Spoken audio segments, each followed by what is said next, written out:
Hello, my geography students. Well, for this week's lesson in geography, we will focus on hope, optimism, and gratitude. Cheers to that. See, here's the thing. We're in the part of the school year where we have to focus on global inequalities. And so I thought we'd take a quick look at Maslow's hierarchy of needs theory. So what is it that is at the very basic, the most basic thing that every single person needs? Air. The very next thing we need is water. Now, I held up this glass of water because in my house it's very easy to get. And in our world here in wonderful Guelph, we have lots and lots of water. There's so much water, it's flowing down a river about 80 meters from my house. Now, if we take a look at some of the inventions that changed the world.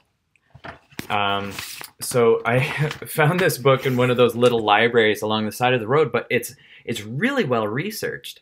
And I'm enjoying reading it, if you can believe it. It's a little bit like reading a dictionary, I suppose, but it's a dictionary of inventions. So amongst the most important things that changed our lives, first of all, controlling fire, building shelter, and then clothing. And these all happened about 500,000 years ago. Controlling fire 1.5 million years ago. That was wonderful stuff. And then about 10,000 years ago, we figured out how to make pottery. Now, what's so important about making pottery? What can you do with pottery? Well, you can serve food in a cleaner way, and you can carry water. So let's have a quick look at Maslow's hierarchy of needs theory. Now, here's the idea. This is what this guy said. He said, basically, you need the bottom layer before you can get the next layer, before you can get the next layer and working your way up. If you think about it, okay, say you got dropped off somewhere in the world and you had love and belonging, you had friendship and you had this kind of thing. But if you were missing any one of these physiological needs, now reproduction aside, that's just for the furtherment of the species. But if you were missing any one of these, it would only be a matter of minutes for air, not even minutes for me. I don't think I could hold my breath that long, but hours before you would need to find these. You certainly would not want to go much more than 24 hours. And depending on how cold or how hot it is, clothing would be a really important one, you know. But so the idea is once you have all these, you can start to look at personal security, employment, resources, health, owning property. Once you've got these ones covered, life might start to take on maybe some of the real benefits that we really tend to enjoy. And most of us, I think, we have a good chance at self-actualization some of the time. Not all the time, but some of the time for sure. But it starts with this: air, water, food, shelter, sleep, and clothing. So let's just get back to those inventions for a second. It's mentioned all throughout this book that one of the main benefits from all of these wonderful inventions is that it saves time. And that's not so different from today. You think about it today, and what do people constantly advertise about, you know, internet? Okay, get better download speeds and save time. You know, why are we building big highways for cars? Because it saves time. It's not so different, really. When you have more time, you have the chance to elevate yourself in your world, in your standings. So let's take a look at what just the benefit of being able to get a glass of water instantly. Let's see how much time that saves and what an impact it has on, let's say, our world, the people of our world. So we'll watch a couple of these videos together, and let me point out a few things.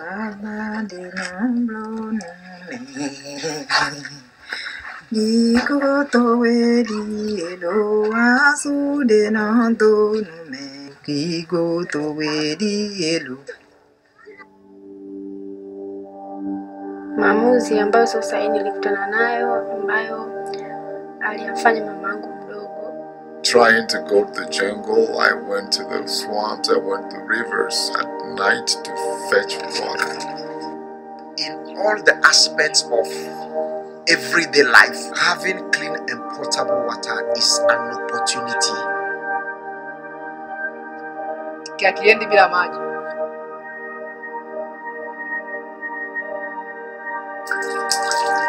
Wavulana ambao walianzisha tabia ya kipuuzi kutuongoza sisi bila sisi. Now, this brings up a really terrible aspect of this.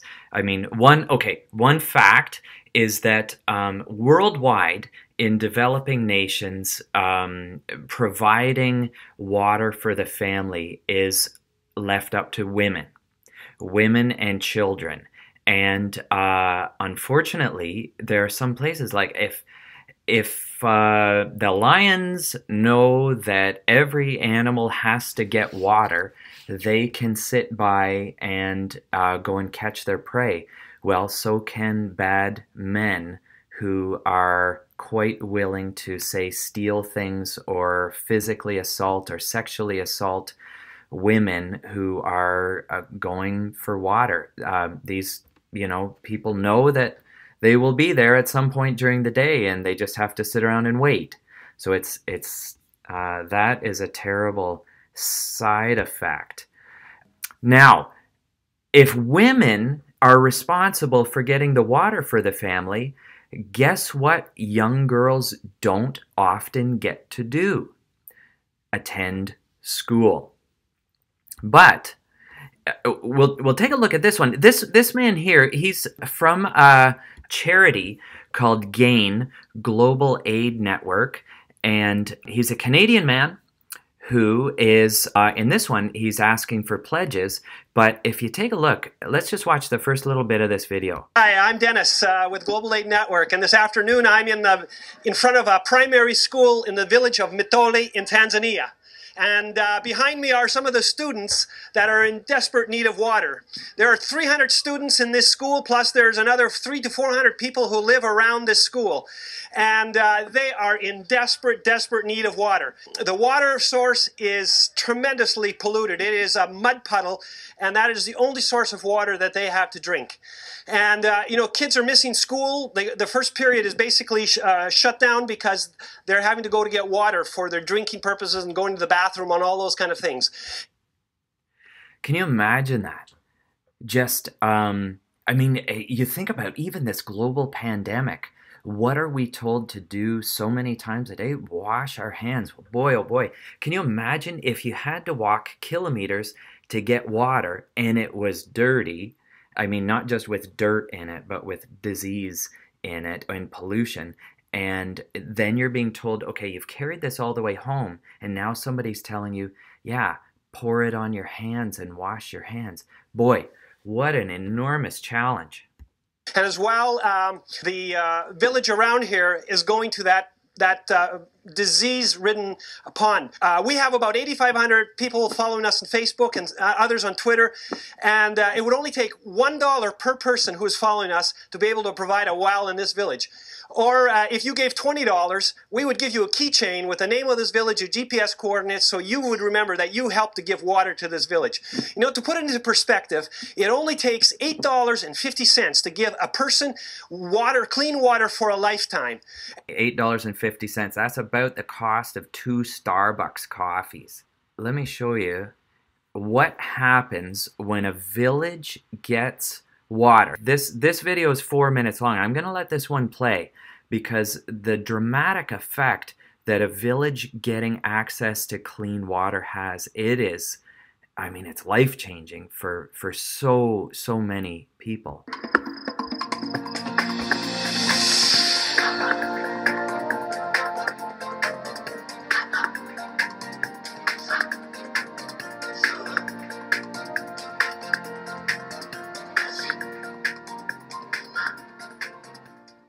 This is Dennis Feuerbach, and today we're in a village that we came to about a year ago and did the thank you video. This well is the well at Majengo, and this well has been working wonderful here. We just came back to kind of do a follow-up and see how the well's doing. Is it still pumping water? And it is. It's pumping beautiful, clean water. And we're going to be talking just to the village chairman here to see what kind of impact that this well has had over a year now, or that it's been in place. Okay. Now, so a little bit of background information. What this company found, this company called Gain, what they found is that throughout most of Africa, there is access to water if you can drill. But you have to be able to drill down about 80 meters. So that's not nothing. That's 80 meters. That's that's probably 25 stories down. But when they do that, then there is clean water available readily all the time, even in the dry season. Probably a year and a half. So we just thought we'd come back, check on it, and maybe report to you that, you know what, your investment is still having a big impact here in Majengo. Sima imekwenda kwenye upande wa afya. Faida nyingine wanayoipata kwamba when he's saying work on their gardens, he's not talking flower gardens, right? These are essential for nutrition. This is, vegetable gardens.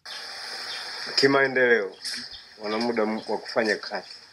Mkutano uliopita ilikuwa sasa tumeweka mpango wa kuchangia maji ili tuweze kumiliki gharama zinazokuja kwa ajili ya matengenezo, yani kwa kiwango kutegemea hizo gharama baada ya watu kwa sasa. So this has all happened in 1 year. Tayari wana uwezo wa kuweza kuchangia, kwa sababu kati ya hapa wananchi walikuwa na ujenzi wa shule ambayo tumefungua tu jana. Kwa hiyo hawakuwa wanachangia pesa. Pale Dodoma kisima pale hata saizi pekee yake. Wow. Taikuta shule watoto wameingia jana la kwanza na tuliomba mtaala wa pili. Wow. Wako la pili. Shule safi iko bomba. Kwa hiyo tutakuwa na hela ndogo tu kama 200,000. Mmechukua kama shilingi ngapi kwenye mfuko wenu? Kwenye kuchangia masuala ya shule. Yeah. I'm standing now in front of the school, and this is very impressive. It's a 2-room classroom that they have built with the funds from the well that you have contributed, and also from a neighboring village that have contributed to this. It's really a beautiful building. They're collecting the rainwater off of the roof, and it's running into a tank here, so they even have their own water system developed here. And they've just done an excellent job. And the neat thing about this is they've done it all by themselves. This is the village's work. It's not anything that we have done. We have simply given them a tool. Check that out. They have a school, and you got to start at the basics. There they are, learning vowels. A, E, I, O, U, learning how to speak English by the looks of it, or perhaps French, or maybe another language that uses the same alphabet as ours. But this is absolutely life-changing for these people. Not just from health reasons, but it is elevating their state in the world. To be able to develop their village. And here you are seeing the development of this village, or one piece of that. And just think in the years to come, they will be adding to the school and probably building a medical clinic or whatever. I think you get the point. Any one of you who was involved in Mrs. Dijkstra's class, or anyone who was involved in water rockers, I think you already probably understood the value of this, but it drives it home. The older you get, the more you realize just how lucky we are. But let's take a look at some more optimism here. waterislife.com. So if we go to this website, then And I encourage you to go in and take a look around on this website. There's some really great stuff here. If you decide to, you can put in your email address. I'm not going to do that right now, but here's just an interesting tally of liters of water that are being provided. I found if you go here to impact, and then you can start to scroll down, and any one of these projects are well worth digging into. The SunSpring, this is taking things to a next higher level where they're using solar panels and wind power to do the pumping instead of it being hand pumping. Perhaps you've seen these filtered straws where you can take, if the only access that you have to water is dirty water, these straws can actually make it more or less safe for you to drink. There's still some things that they can have problems with, but it is a vast improvement on for these children who otherwise would be forced to drink that water straight as a dirty source. And look at this, just bucket system filters. And then, of course, the dissemination of knowledge. If you can get the power to the people by giving them not just knowledge, but within this book, it actually comes with filters and an explanation about how to use it. That is great. We looked at a couple minutes ago that water is available if you can get to it. It's down underground lots of times. So new drilling techniques makes it available. More pumps, and then the idea of excavation and protection. Can you store large bodies of water? These animals don't seem to be as affected, but certainly with fecal matter and urine, things like this from the animals, the people really should not be drinking the same water from the same source at the same time as the animals. So I really encourage you to take a look here. Look, if we just take a look at SunSpring for a second. Okay, here's the basic design. There's the wind turbine. And do you know why it's important sometimes to have water elevated? Lots and lots of reasons can be good, but one of them is then you get water pressure. That's like what we do in Guelph, where we have water towers, and they fill up the water tower, and then there's just constant pressure. When you turn on your tap, it's not a pump forcing that pressure, it's gravity, water running downhill. That's why they store water for us here in Guelph up high. But yeah, I really encourage you to take a look around at this website. Okay, now we need to talk just a little bit about gender inequality and water.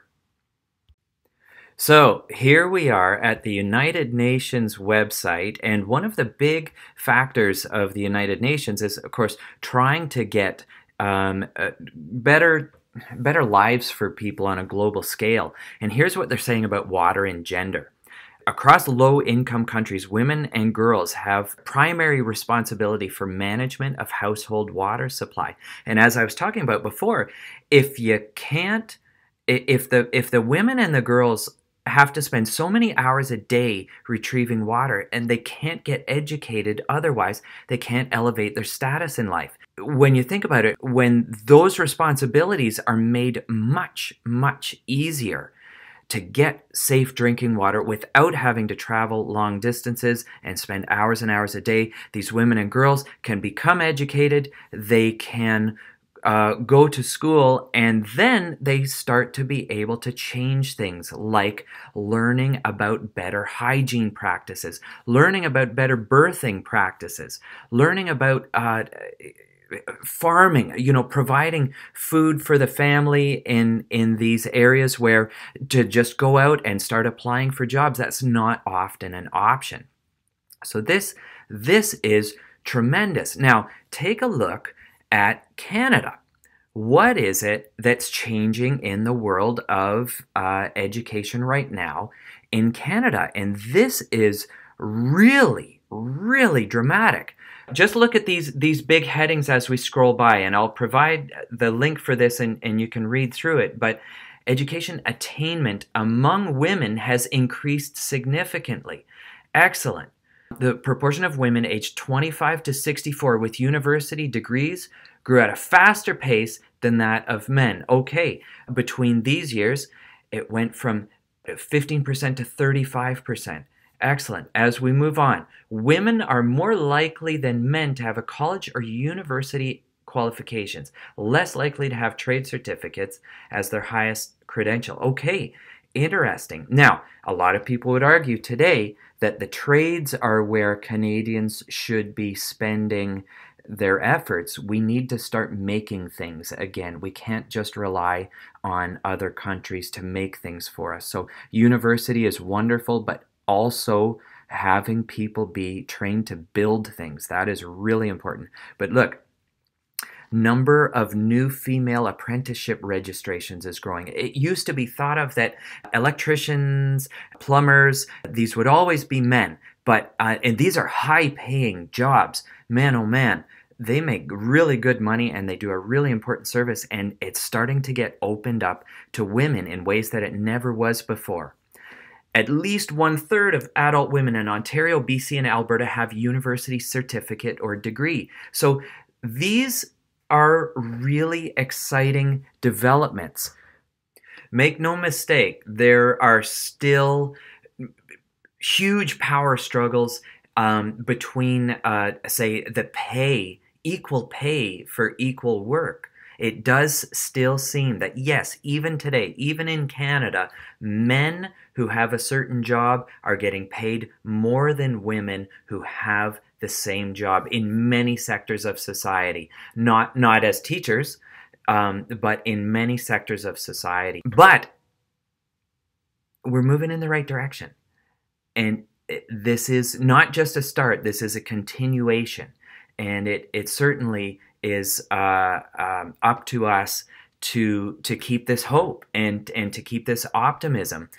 This is very, very good, and I believe that you people will make a big, big difference in pushing this forward. So continue to educate yourselves, not just about global inequalities, but also about future potential to minimize those equalities.